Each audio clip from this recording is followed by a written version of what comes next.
a couple of minutes past the hour, so let's kick off. Thanks everyone for joining. Welcome to Unlocking the Power of Lifecycle Assessment for ESG Reporting. Really appreciate you for showing interest in this and joining what will be hopefully an interesting discussion. Really great to be joined by Fabian Diaz, Senior LCA and EPD Project Manager at Climate Earth, and Geoff Gourley from ESG and I. So really appreciate both your time and joining us today. So those that are attending, we do have the opportunity for you to ask questions during the webinar. So feel free to just type them in and we'll have some time at the end to go through those. So I'm going to start off with just introductions to LCA. We're all going to sort of give an introduction to our background, how we got into this sustainability space. And then we're going to be talking about a few different topics. But yeah, firstly, maybe I'll just start with asking Fabian to give an introduction to himself. Thank you, Robert, and thank you for the invitation. It's my pleasure to be here. Yeah, I'm actually a chemical engineer, but I come from with a background of almost a decade working for the oil and gas sector. I was since I was an engineer living in Latin America, I was and that business is a big business in that part of the world. Then I was for almost a decade working on that, and then 7 years ago I switched to the sustainability industry, let's call it like that for now, and basically doing life cycle assessment. I was a researcher for Riga Technical University, tackling issues regarding LCA, social LCA, life cycle costing, mostly in European sponsored projects. And in the last 2 years, I have been focusing more on the private sector, first as an LCA manager for a chemical company, and now for a whole year working with Climate Earth, which specializes in LCA EPDs for the construction sector, more specifically concrete and cement. Brilliant. Thanks so much, Fabian. Geoff, over to you. Fantastic. Thanks, everyone. Great to see you all on the call. I'm here in Melbourne, in Australia. I've had a 30-year background in a range of sectors from design through construction into infrastructure and more recently ESG. Al Gore Climate Project presenter, former board director of the United Nations here in Australia. I got into sustainability, I think, in the early 2000s, so quite early, I think, and particularly in the sustainable built environment, and had a long career in the construction stuff as well. And I guess from the last 8 to 10 years, specifically in ESG, so environmental, social, and governance, helping businesses that are listed large entities, also all the way down to their supply chain and SMEs, ultimately, at the end of the day. Really happy to be here, and hopefully we can share some fantastic insights about the LCA and also ESG. Cool, thanks, Geoff. Yeah, and my name's Robert Pell. I'm co-founder of neoeco and sustainability lead. I'm also founder of a company called Minviro, which does a lot of life cycle assessments into the energy transition sector. My background is originally in earth science, mining and metals, and engineering. And then I sort of came into LCA and sustainability through those PhD days when I was looking at measuring and mitigating environmental impacts for the production of rare earths, so key materials for the energy transition. I then founded Minviro back in 2019 and have been trying to scale LCAs for the energy transition, so a lot of mining and metals companies, as well as companies making batteries, wind turbines, photovoltaics, and electric car companies, and going right through the value chain through to end-of-life recycling as well. So that's also with software solutions, but consultancy and sort of helping with developing frameworks and regulations.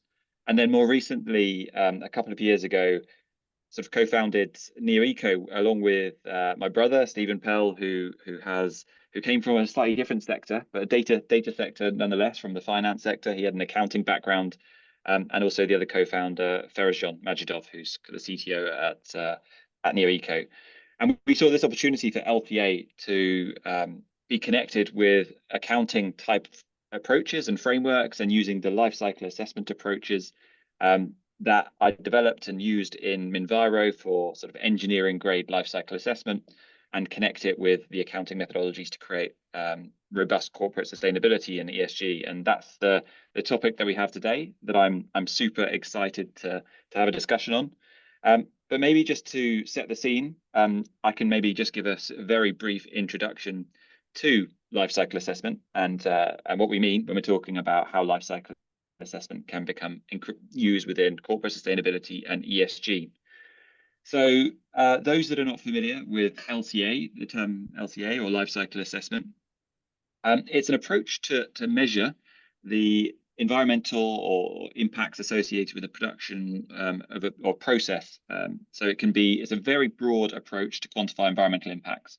It's been around for a few decades, and it has its own ISO standards. So it's ISO standards under ISO 14040 and 14044. But many people may interact with LCA in more specific contexts when it's used, for example, for a carbon footprint or a greenhouse gas assessment. That's fundamentally a part of a life cycle assessment. One thing is that life cycle assessment can be very broad. So I mentioned those ISO standards, but they're very sort of overarching like frameworks, which means that you have a lot of flexibility in terms of how you do this modeling, on how you do the calculation for the impact. And I would say the most mature sector for life cycle assessment is in the area of product life cycle assessment. So when you're looking at what the carbon footprint of maybe a t-shirt that you purchase from a sort of sustainability fashion shop, or when you're looking at purchasing offsets to understand, to try and claim a carbon negative flight, that's fundamentally using a life cycle assessment approach. And maybe just to set the scene one more layer, what the vision that I have and what I kind of want to have the conversation on today is, how do we leverage high quality product level LCA data to enhance ESG and corporate sustainability? And that's really the vision of neoeco as well. We're really excited about creating a software solution that enables this, enables high quality environmental and social governance impact measurement and mitigation. But I see that I think Fabian may be having some issues with jumping with this being on the call. So I was going to hand over to him, but I may adjust the structure of the questions a little bit, and maybe go over to Geoff first, just to sort of give your basically views on ESG in the market that you serve in the Australian context.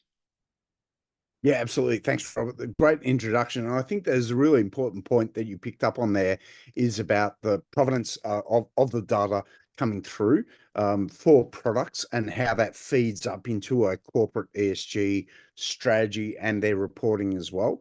I think there's a bit of exposure there in that manufacturers of products are not necessarily they haven't done this for the first time, and they're being asked to do this for the first time by their large customers.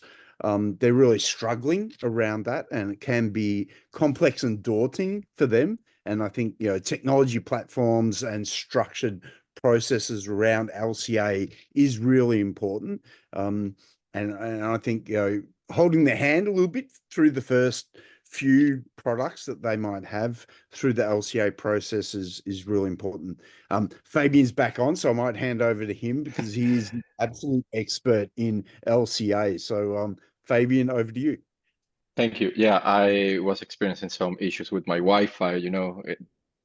The moment you have a webinar, this happens. Sorry about that. I missed the question because I was out of the meeting for probably one whole minute. So yeah, no worries, Fabian. So we were just giving an introduction to LCA, and how high quality LCA data can be increase the quality and value for corporate sustainability and ESG. And kind of we wanted to get sort of a sense of the different types of product measurement methods and frameworks, and maybe you can talk a little about your area of expertise, which is around environmental product declarations.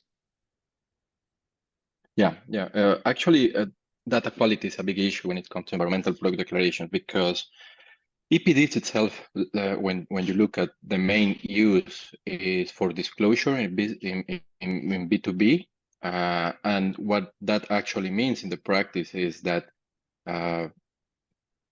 builders are checking these EPDs and comparing. Carbon footprint has become a decision factor when when assessing projects, because nowadays with more regulations, you need to comply with certain embodied carbon per 1,000 square meters or something like this. And therefore, the quality of those calculations is gaining more importance. And this is something that has been addressed or is being addressed by the private sector, but also by the European Commission, if we talk about Europe. That is why there are new regulations coming, like the ESPR, the Eco Design for Sustainable Product Regulation, the Construction Product Regulation.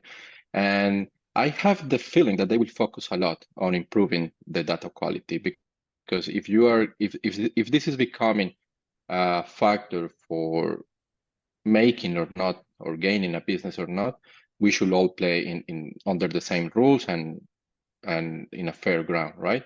So that said, it is true that we face a lot of issues when it comes to data quality. There is a big gap still of background information when it comes to environmental profiles of many materials, of many scenarios, like the use of a material, the use of a building, the end of life. And that's when I believe that the experience of a good LCA practitioner come handy. And today I was actually making a post on LinkedIn about data quality and how we should use in a smart way those background processes that we have access through LCA databases. Those processes can be improved and should be customized depending on the reality of your activity data, or at least that's what I see. Because especially when using this data for ESG or for sustainability reporting, it is important that through the supply chain, the accuracy of the data is high. So you end up showing what you actually are doing in your company, and not some random number with a lot of uncertainty there. That's really good points. And I would say that's like, I definitely align with that sort of mission. What your aim is to almost create like the most accurate representation of reality with the data. You know, the actual tons of CO2 emitted for a product or for an organization. And actually there's an interesting parallel. You talked about the importance of data quality when we're talking about LCA or EPDs, which are typically, you know, product level assessments. But that's equally a challenge. We've seen sort of a lot of rapid evolution in sort of organizational reporting, sustainability reporting, and ESG reporting.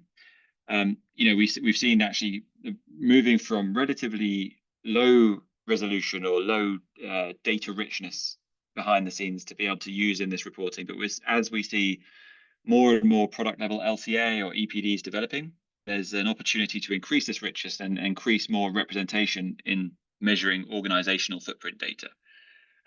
And maybe I'll hand over to you, Geoff, in terms of what do you see as, you know, some of the big regulations that are coming into force, and how do they sort of link with data quality, and what are there any sector specific rules that you can mention, and kind of what they require in terms of the underlying data?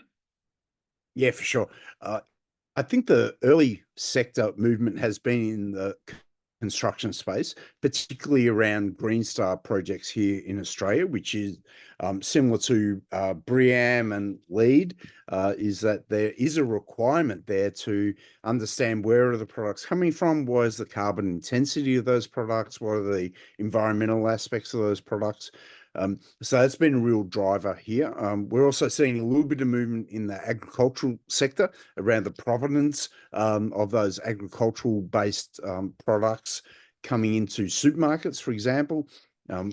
Where are they coming from? What is the carbon intensity around those, getting them onto the supermarket shelf and back into individuals? And particularly in the Australian context, we're probably lagging Europe, which is not a great thing to say, but we have just introduced new mandatory disclosure regulations in Australia. So the Australian Sustainability Reporting Standards, and that is starting with what we call Group 1 entities, which are companies over 500 million in revenue per year. So your biggest, largest corporate companies. What we're finding is that is just automatically pushing down straight into their supply chain throughout. and these companies are now scrambling to do LCAs and EPDs on all of their range of products, and they're really struggling. It's hard for them to connect with LCA professionals that can provide that service. They may be tendering to a number, and typically they're picking the LCA provider with the lowest price, which may not necessarily be the best quality provider as well.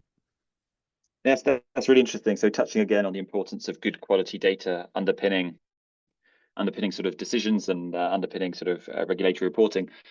One thing I wanted to touch on was, when we're talking about these different regulation requirements and what we need to measure. ESG covers a huge, broad range of impact categories beyond just environmental data points.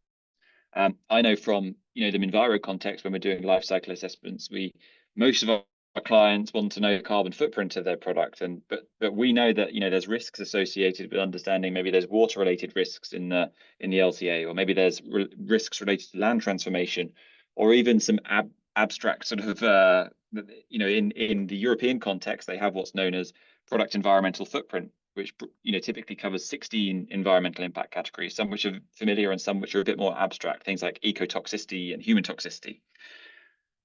How do you think about sort of like maybe I'll step back onto this. So from a life cycle assessment perspective, there's a methodology known as life cycle sustainability assessment, which brings together a few different areas, and that's what we use at neoeco. So we have environmental life cycle assessment, which is those environmental impact categories that we talked about, but there's also a broad range of social impact indicators.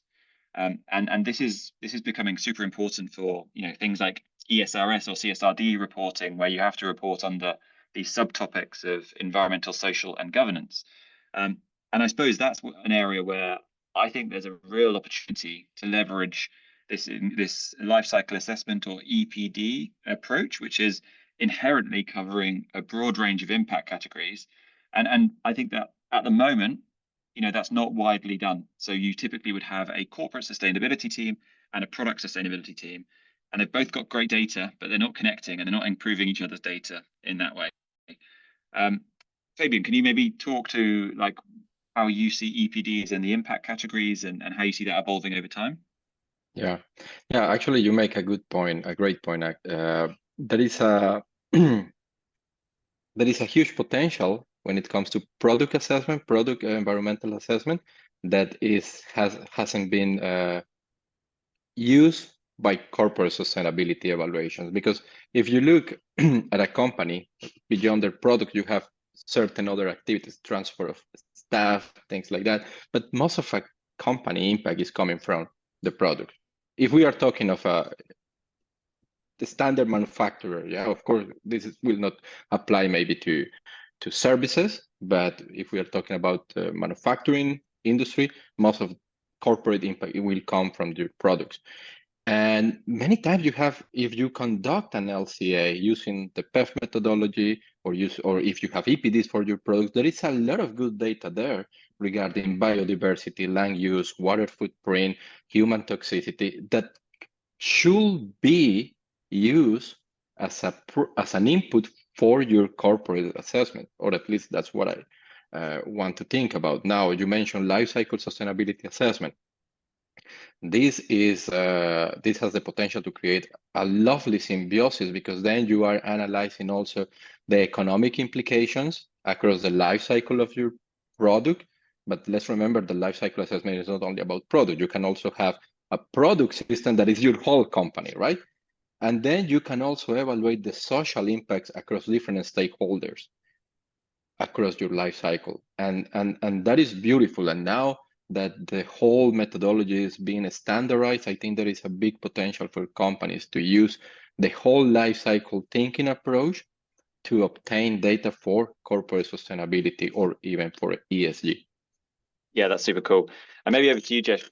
I think there's I completely align with that view, and that's a huge opportunity. But I think there's definitely some like challenges around, but challenges that are not unsolvable. But I think with the technology innovations that we're seeing in this space, I think there's some big opportunities to leverage things like AI, which everybody loves to talk about, chuck AI in everywhere. but I think there's some real like problems, big problems that can be solved by using AI. And I know, Geoff, that you've been pretty deep into the AI sector and how it can be used in the ESG space. Absolutely.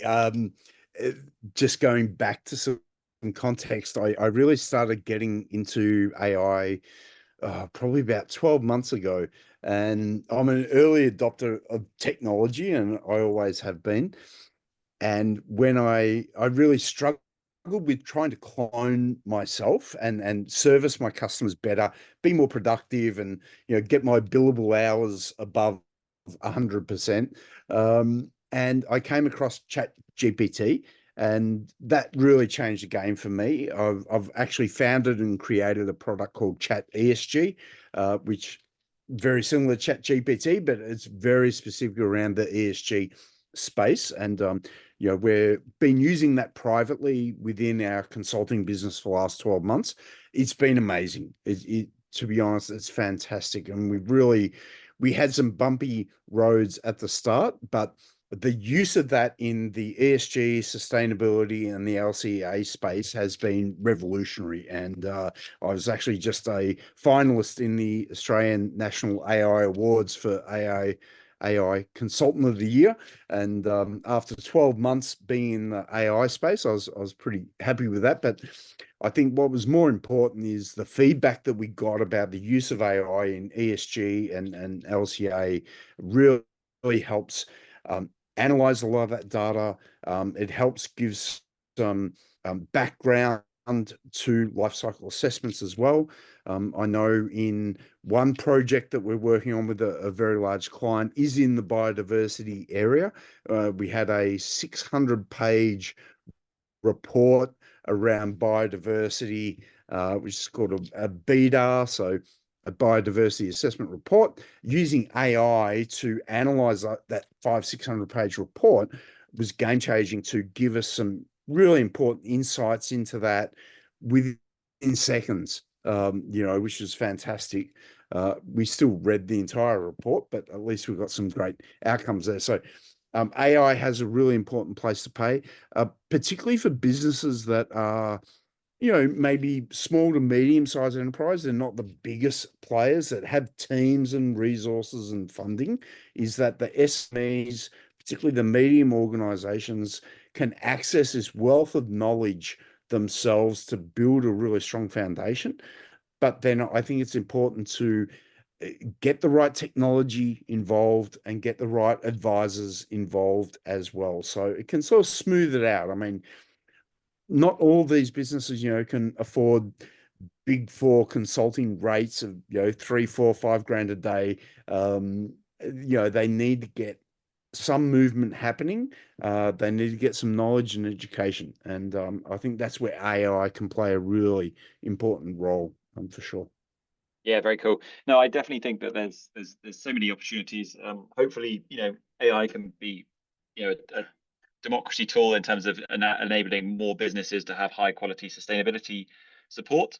I think there are also, some people always, it's good to be aware of maybe some of the risks as well. I think at Minviro, we've tried to embed AI into our platform for product level LCA, and at neoeco, we try and leverage AI and machine learning to basically solve some of the tasks which are, enabling people to focus on, I think, what's the more important stuff, which is, okay, how can we make improvements? How can we, basically use that sort of critical thinking to evaluate the models, the data, and evaluate how you can make, business improvements or product improvements. We use things like auto categorization, auto mapping from sort of our transaction data or ERP data to characterization factor data, so the activity data, so we can understand the impact.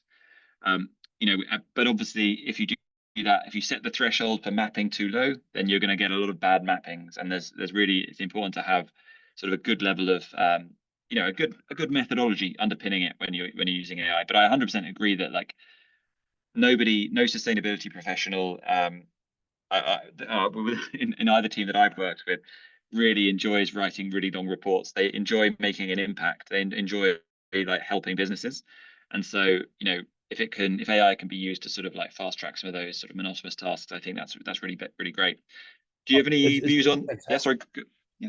Yeah, it's been fantastic. And I think what we've found with, say, chief sustainability officers or directors of ESG is they actually struggle getting all of the right data from within the business. And AI can really, particularly if you use a private large language model, which accesses a business's own data behind their firewall, that's a real game changer for companies, being able to use their own data, access all of that, and analyze that very quickly. For people in the sustainability field and the ESG field, that cuts across all the sort of data silos that exist in a company, and they go, oh my God, where does that live? How can I get access to that? I don't know about that. And even in construction, when you've got a corporate level, but you might have 30 projects on the go that all have their own data sets that you need to access to bring all of that up to a corporate level. So yeah, AI, I think, is you're really, really important as part of this. And technology platforms like yours, Rob, it's amazingly helpful for companies. Cool, nice one. Just a reminder to the audience that we do have the Q&A open. So the chat function's not open, but if you have any questions, we've got a few that have come in. But just to remind you that we'll have time at the end of this to go through some of your questions. So do chuck them in there. Fabian, do you have any views on maybe the opportunities and risks for AI to support in sort of ESG, LCA, EPD? Yeah. Yeah, I think AI is an exciting topic, as Geoff says, and there is a lot of potential there, of course, especially as you were mentioning, if you manage to train a product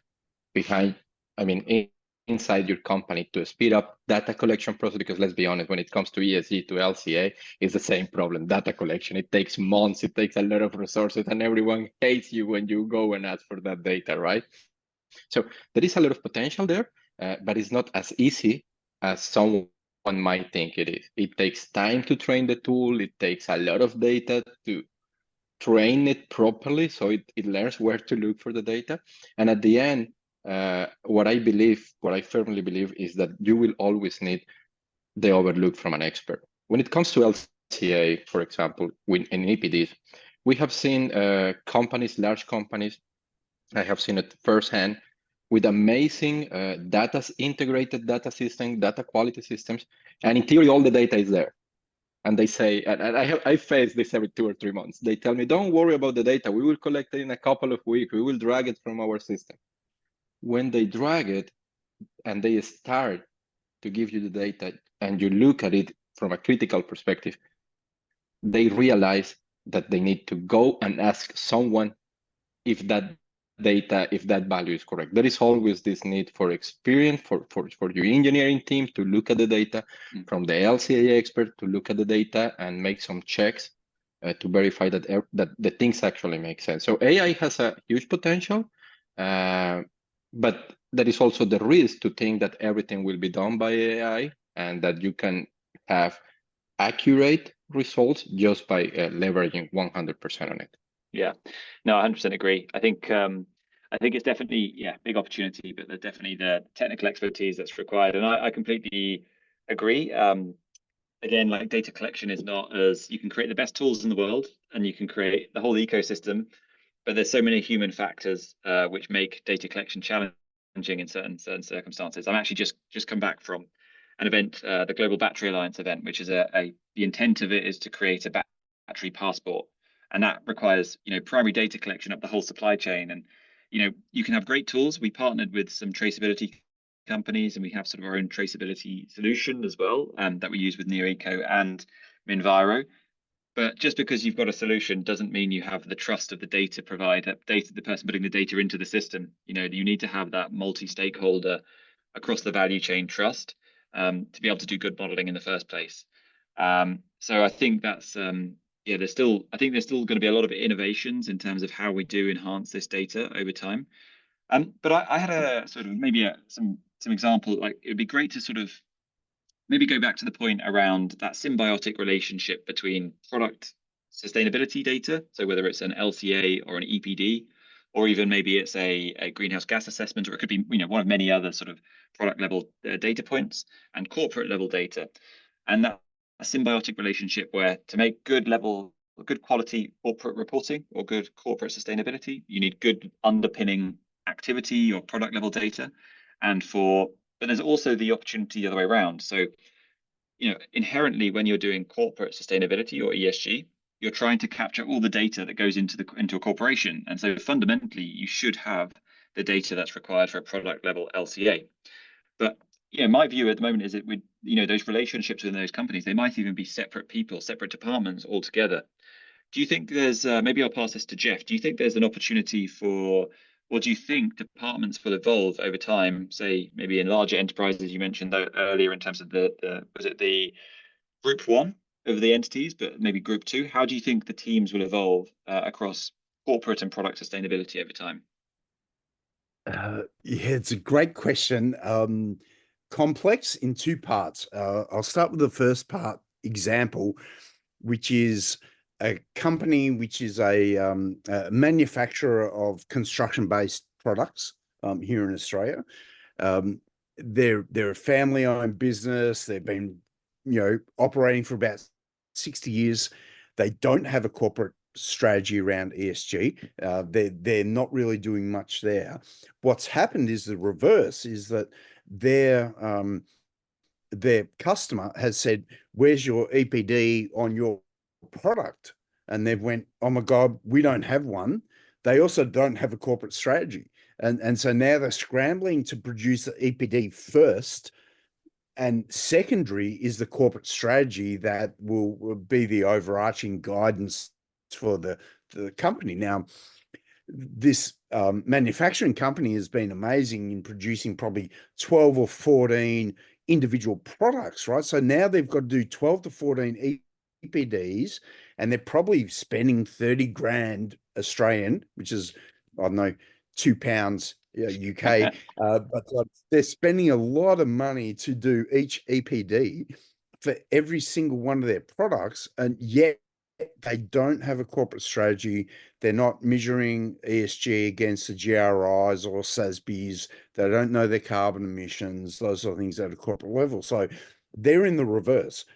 We then have a lot of large top-tier Group 1 entities pushing down these requirements and obligations onto their suppliers, their supply chain, staying with top tier, which are probably companies doing, Group 1 entities in Australia are considered 500 million plus per year. Their suppliers, their top tier suppliers are probably, $10 or $20 million per year suppliers. And they're being asked questions around carbon emissions, strategy, roadmaps and action plans, modern slavery statements, social audit certification. So things looking at workplace diversity, working conditions, those types of things. So the social aspect is really important here, as well as the environmental. And these companies are not prepared for that.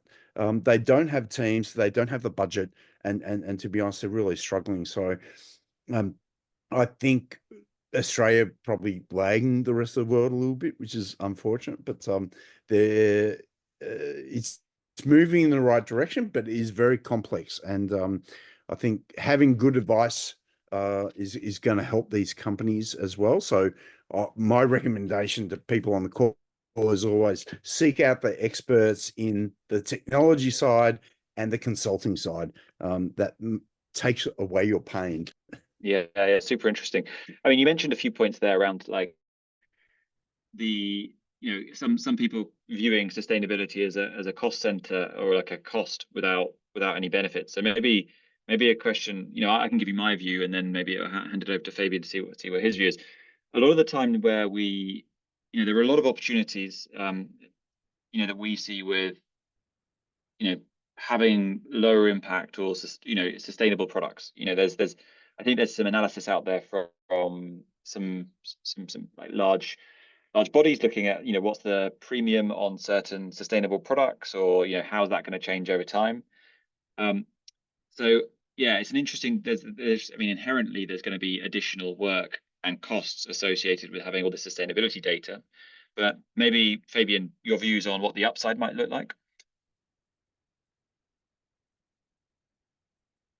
Oh, sorry, you're on mute. Yeah, sorry.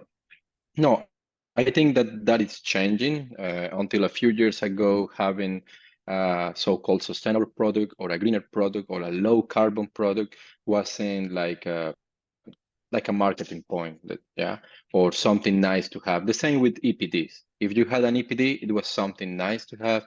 Now things are changing. People is more educated, more conscious about the environmental impact that we are causing in the world, and therefore end users are demanding for greener products. The reality is, as you mentioned, Robert, that this is going to cost us, because making an EPD costs money, producing a lower carbon product in some cases also costs a little bit more of money. Yeah. So we need to find, first of all, the governments need to find the mechanisms to make more to level the game field. And one of those mechanisms, just to mention one, is carbon pricing. Yeah. But the things are changing nowadays with new regulations, with more consciousness. EPDs are not something nice to have now in the construction sector in Europe, in North America especially. If you want to participate in a project, you need to have an EPD. Yeah, it's as simple as that. With voluntary systems such as the one you have, Geoff, there in Australia as well, similar to BREM or LEED, you need to have an EPD.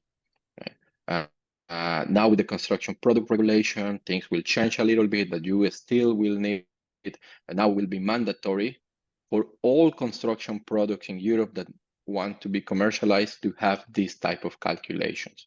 Yeah. So the market is evolving, the world is evolving, and I think in general it's good for the planet. It will be costly at the beginning, and governments and different organizations will need, we all will need to find a way to make it possible. But I think that the things are turning okay. Yeah, for sure. And I think we have a role to play in that as well. And maybe people on the call, in terms of if you've got, technology solutions, or you have ways of, AI, making these things more efficient so we can scale to the needs of the market. It's, sort of repeating on like how widespread and important this LCA or sustainability data is across product and corporate level. So, on Minviro's side, we work in the battery sector, and you have the EU battery regulation, which is it's a real step change in terms of the requirements for carbon footprint and LCA data. So every battery that's above a certain energy density that's sold on the EU market needs a carbon footprint. And actually, it goes even further, and it states that there'll be a maximum carbon footprint threshold. So it's kind of setting these limits, and the battery sector, and it's not just, so it's fundamentally using a life cycle assessment approach. And so all those suppliers need to have this carbon data. It's not just the end company. And so they're going to be putting a lot of pressure going back up the supply chain right to the mine site to have all this sustainability data. And to be able to enable this and to scale this, there's a few things I think we need to do. We need to, really advance technology solutions so we can do this at scale.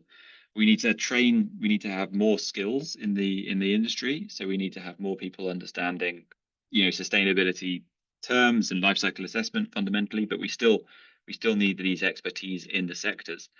And batteries is just like the first sector in this. So the EU also has the Eco Design Directive, and that's also looking for a digital product passport, not for batteries, but for almost everything else. I mean, it's pretty exhaustive. It covers almost all products that are entering the European market. And so, whether you're buying a laptop that's being manufactured in China or in the US, that we need to have, for that, it'll need to have all that sustainability data in its supply chain. But that's just on the product level. You have the sort of, I think everybody is very well aware of the amount of corporate sustainability regulations and requirements that's coming out. And I think before this webinar, we had a few comments on, in this industry, do we need a little bit of a harmonization and standardization of these frameworks? Because there's been so many that are developed in sort of slightly different ways. But to sort of bring down the cost again, we need a bit of standardization and frameworks that sort of make it easier to scale these technologies for these different markets. So maybe over to you, Geoff. What's your opinion on how these frameworks might sort of come together a little bit over time?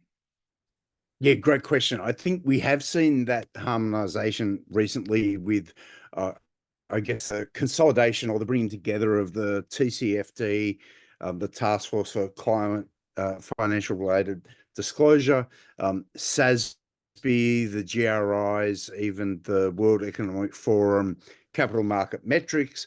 There's a whole bunch that have been brought together under IFRS, which has been fantastic. In Australia, we have just passed the mandatory disclosure laws, which is the Australian Sustainability Reporting Standards. There's a waterfall type of compliance regulation now. So it starts with Group 1 entities, which are over $500 million a year. That starts in January 2025, so very immediate. And there's a bit of panic, or there's a bit of reaction happening here in Australia from those entities.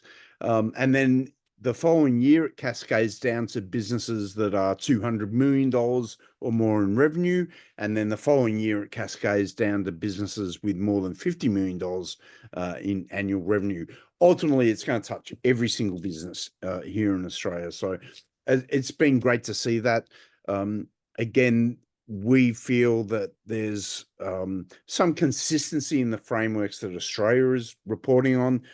So the SDGs from a voluntary perspective, which is great to align with the SDGs.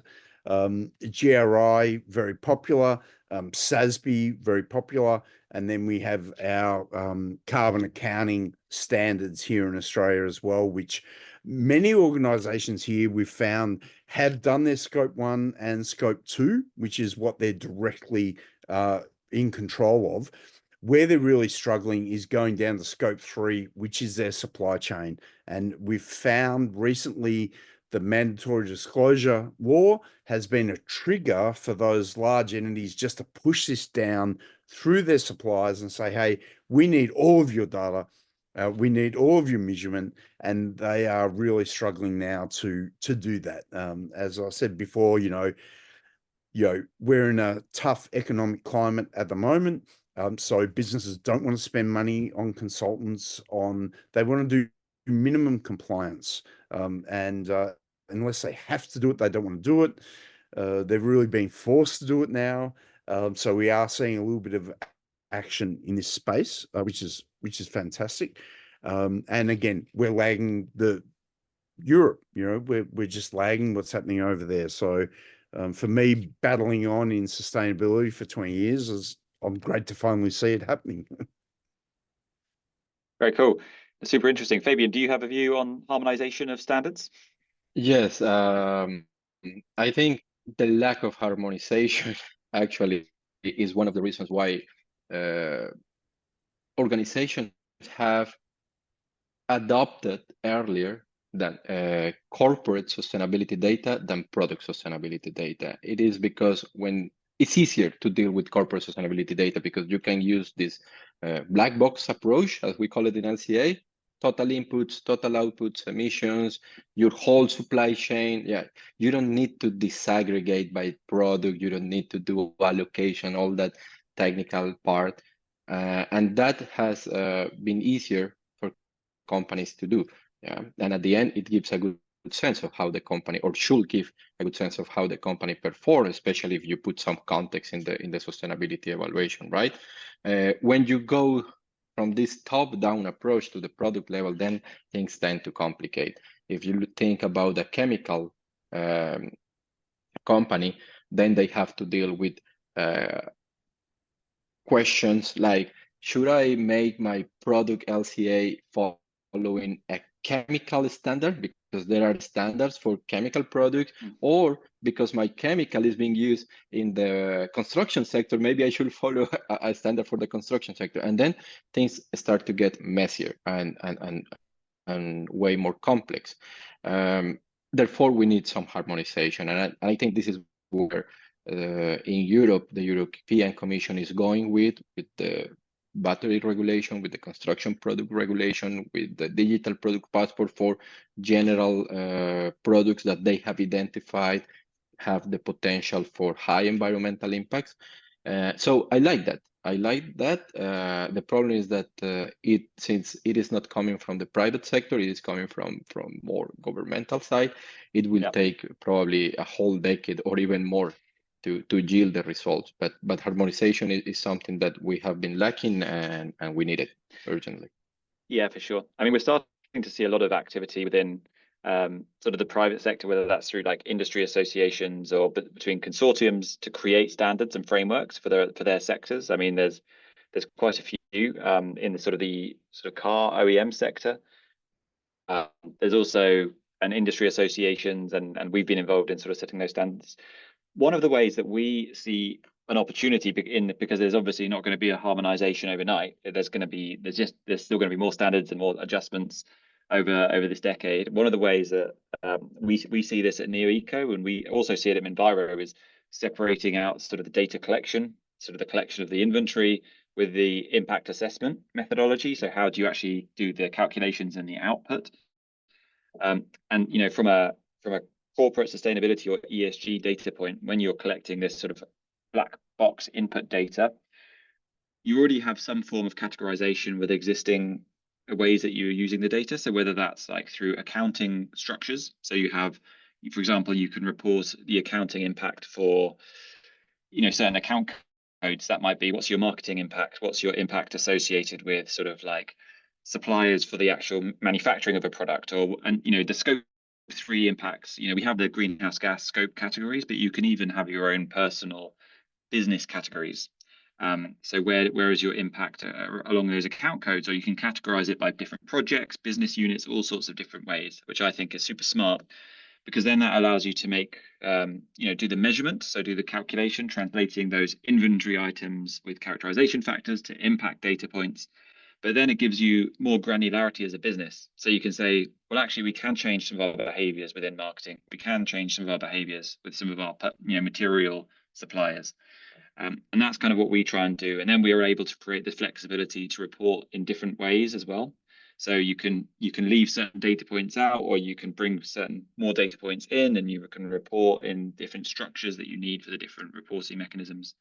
And one of the, you know, I think this might be a topic for another webinar, but one thing that we're really excited about at neoeco is how you can, you know, I mentioned this earlier in the conversation, but how do you map those life cycle sustainability assessment impact categories to the things like CSRD?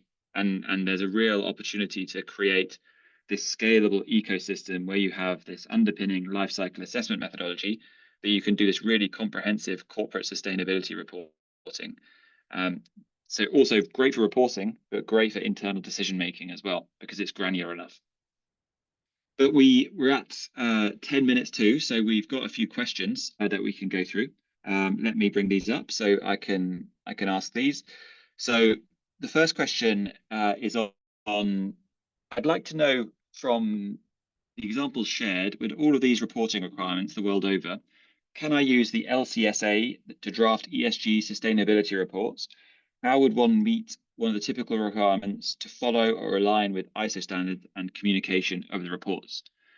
So I'm going to answer that. That's maybe I'll start with that, but it'd be great to get your input, both Fabian and Geoff. So I would say that yes, you fundamentally can use this approach, and that's kind of what underpins neoeco. So we have that underpinning life cycle assessment methodology, an underpinning approach to bring in product level LCA data to use as mapping to characterize your inventory against that data point. Now, the whole sort of reporting methodology, what you do with that data, depends on what you're trying to report to. So some stuff is very, very clear and very, you know, easy to do relatively. So if you're doing something such as the greenhouse gas protocol, they have their whole requirements in terms of how you have to structure the output and what you need to include and what you exclude, and how you categorize the scopes of emissions, and you know, whether it's all the subcategories within scope 3, and the sort of like how you're separating the business out. So there's all sorts of different requirements according to the greenhouse gas protocol, but that's also true for all the other reporting requirements. It is possible to do, but it does take a little bit of time to sort of do that mapping and make sure that the data is flowing in the right ways that the reporting requires. Geoff, do you have any views on that? Look, I think a company should always start with a materiality assessment what is really important for their organization. ESG strategy. If they don't have a corporate strategy, it's almost not worth doing your LCA stuff as a subset. You've got to know where the company is heading, what is its purpose, why does it exist, why is ESG important, and then get into the LCA and have that feeding up and feeding into it, because then you can sort of say, well, hey, yes, we produce steel or concrete or any other products, chairs, tables, whatever it might be.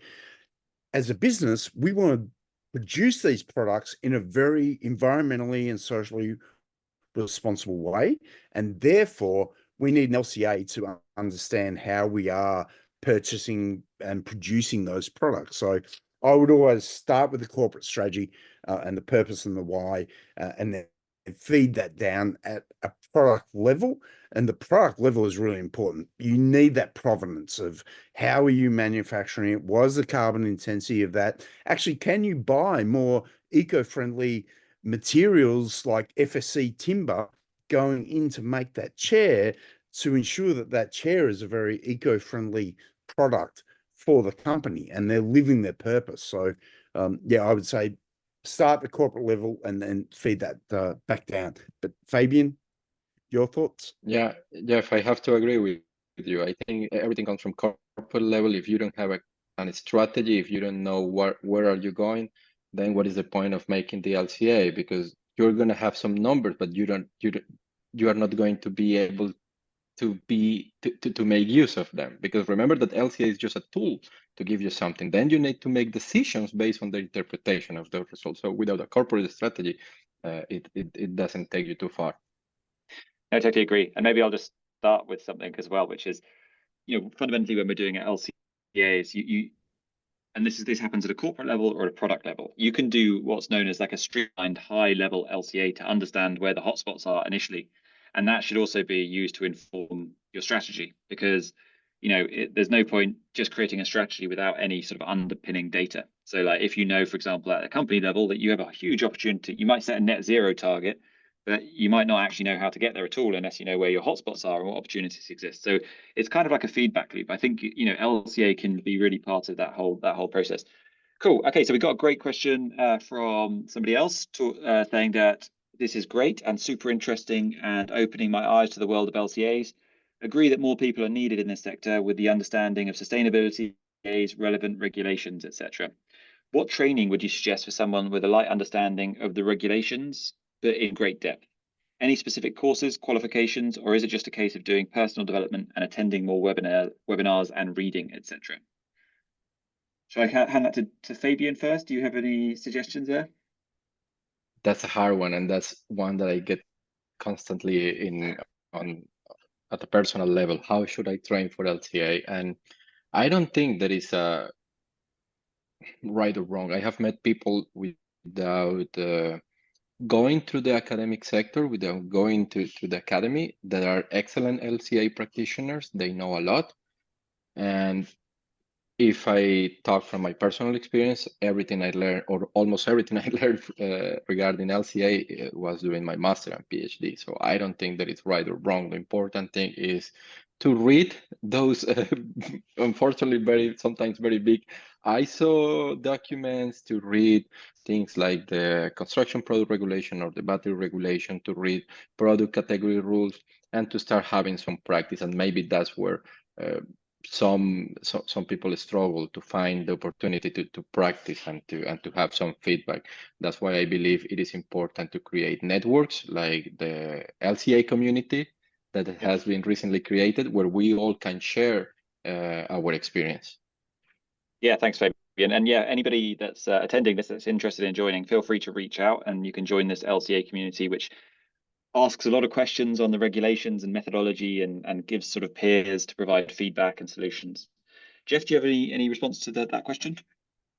I actually think it's a lot around skills and passion. If you're really passionate about the materials sector or the product sector, and you have an eye for detail, you want to really investigate and you've got a passion for sustainability, I think they're the key attributes that you want to have if you want to go down this pathway.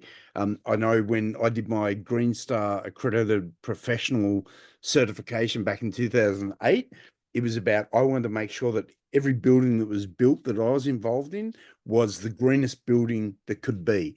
And so I got right into the detail of eco concrete, eco carpet, low VOCs, and I started to understand all of these materials. So if that's what your passion is and you get right involved in that, I think that's a great starting point.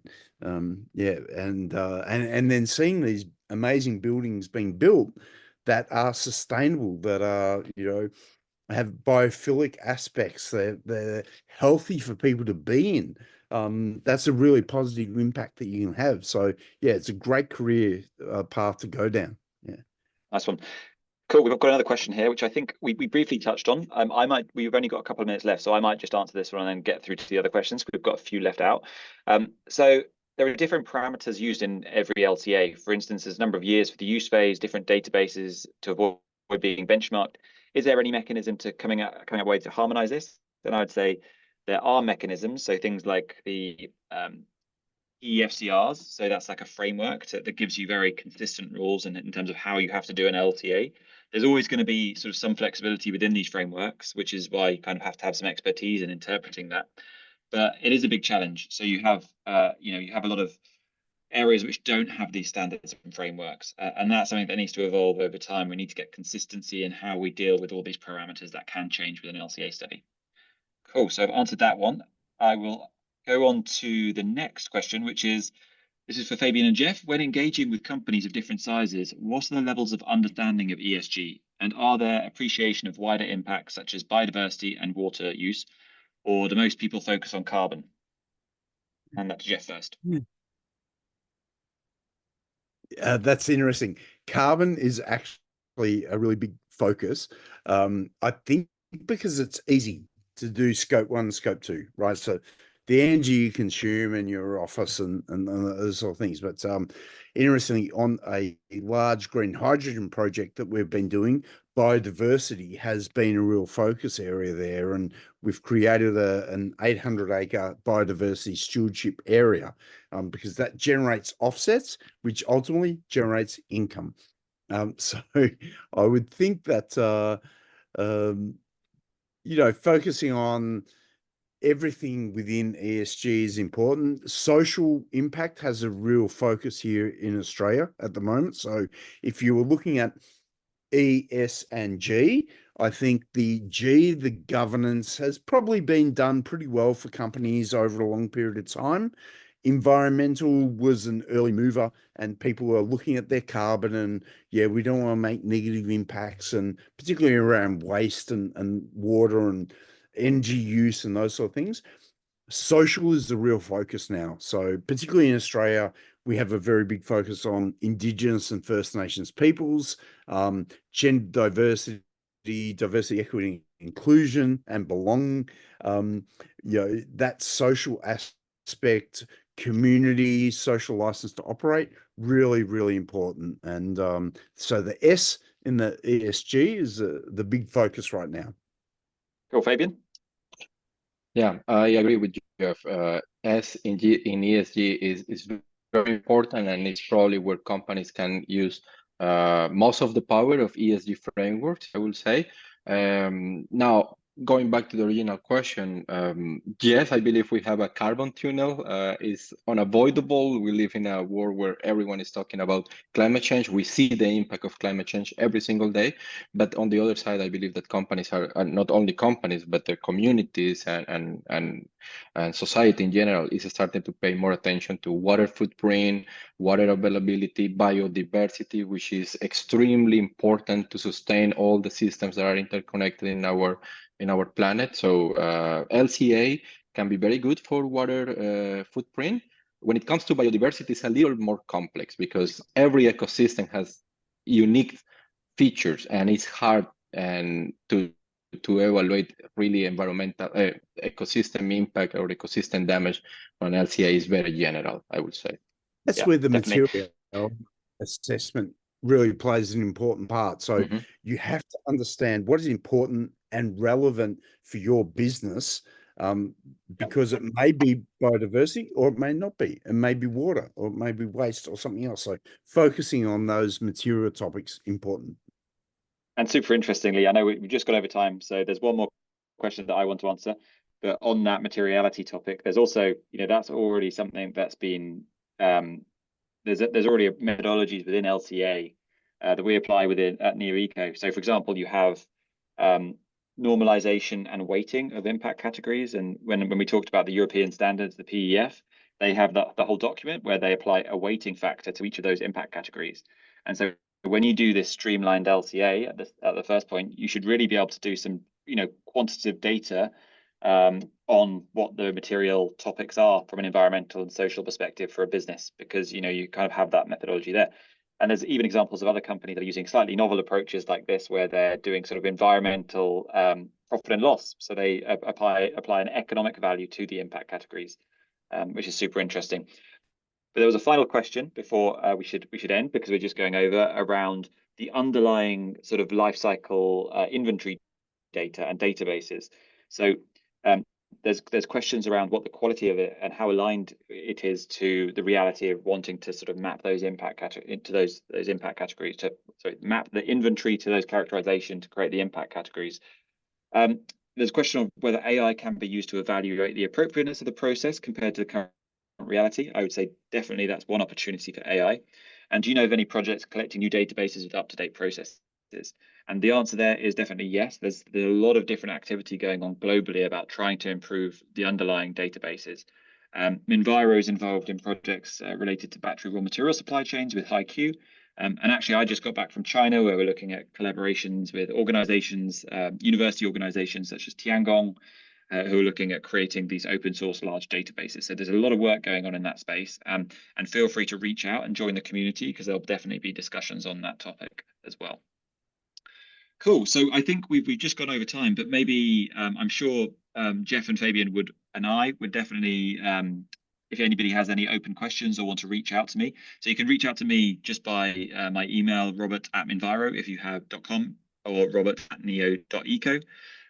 If you have any questions about LCA or corporate sustainability. Geoff, how can you be best reached? I'm fairly prominent on LinkedIn, and so just type in my name, and I'm a LinkedIn top voice, which I became this year. So pretty happy with that. And yeah, feel free. I'm very responsive, so feel free to reach out and connect with me. Any questions you've got on any of the ESG topics, yeah, happy to answer, and yeah, happy to engage. That's what, Fabian? Yeah, thank you. I will go with the same answer as Geoff. I'm very active on LinkedIn. I'm also a top voice, green top voice. And I try to keep an eye on my inbox, especially when it's something related to technical aspects of LCA. I'm happy always to jump into those type of discussions. If you want to know more about EPDs in the construction sector, please, you can reach me at Fabian at climateair.com. Nice one. I will get to a top voice one day. I need some coaching from both of you. Nice one, guys. Well, appreciate everyone for joining today. Really enjoyed that conversation, and thanks so much, Fabian and Geoff, for the insightful discussion. Thanks, everyone. Thanks so much. Thank you. Appreciate it. Thanks. Bye-bye. Take care. Ciao. Ciao, ciao.